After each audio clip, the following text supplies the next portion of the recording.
চট্টগ্রাম বন্দরের dolphin jetty এবং বহির্নোঙরে তেল খালাসের সময় 5 দিনের ব্যবধানে আগুনে ক্ষতিগ্রস্ত ওয়েল ট্যাঙ্কার বাংলার জ্যোতি এবং বাংলার সৌরভের শেষ পরিণতি নিয়ে কিছুটা দ্বিধাদ্বন্দ্বে ছিল রাষ্ট্রায়ত্ত প্রতিষ্ঠান বাংলাদেশ শিপিং কর্পোরেশন।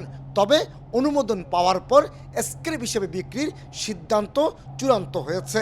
আহ্বান করা হয়েছে আন্তর্জাতিক দরপত্র। আগামী মাসের প্রথম সপ্তাহে বাংলার জ্যোতি এবং বাংলার সৌরভ ওপেন টেন্ডার মেথডের মাধ্যমে অকশন করা হবে। অকশনের পরে যে ভ্যালুটা আমাদের জন্য সবচেয়ে ফেভারেবল হবে সেটাই আমরা অ্যাডাপ্ট করব। আন্তর্জাতিক টেন্ডারের মাধ্যমে জাহাজগুলো বিক্রির সিদ্ধান্ত নেওয়ায় চতুর্মুখী লাভবান হতে যাচ্ছে বিএসসি।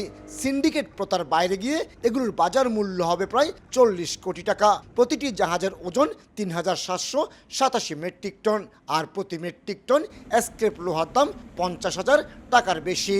একই সঙ্গে যুক্ত হবে ইন্স্যুরেন্সের ক্ষতিপূরণ। ইন্টারন্যাশনাল টেন্ডার দেওয়াতে যেটা হবে যে আন্তর্জাতিকভাবেও কিছু লোক যারা এই জাহাজটা কিনতে চান ফর ডেমোলিশন ওনাকে বিট করতে পারবেন। আমার মনে হয় এটা গুড আইডিয়া যে ওরা একটা হাইয়েস্ট প্রাইস পাবেন। আগামী 5 জানুয়ারি পর্যন্ত জাহাজ কেনার টেন্ডার শিডিউল সংগ্রহের সুযোগ রেখেছে বাংলাদেশ শিপিং কর্পোরেশন। 1986 সালে ডেনমার্ক থেকে জাহাজ দুটি সংগ্রহের পর 1928 সাল থেকে শুরু হয়েছিল তেল পরিবহন। আর চলতি বছরের 30 সেপ্টেম্বর বাংলার জ্যোতি এবং 5 অক্টোবর বাংলার সৌরভ আগুনে ক্ষতিগ্রস্ত হয়। নৌ বাণিজ্য অধিদপ্তরের বাংলাদেশি মালিকানাধীন জাহাজের তালিকায় 1 এবং 2 নম্বরে ছিল বাংলার সৌরভ, বাংলার জ্যোতি। দীর্ঘ 38 বছর দেশের সেবার পর এখন এই পোড়া জাহাজ দুটি স্ক্র্যাপ হিসেবেই বিক্রি হবে। আর তালিকা থেকে নাম কাটা যাবে সৌরভ এবং জ্যোতির।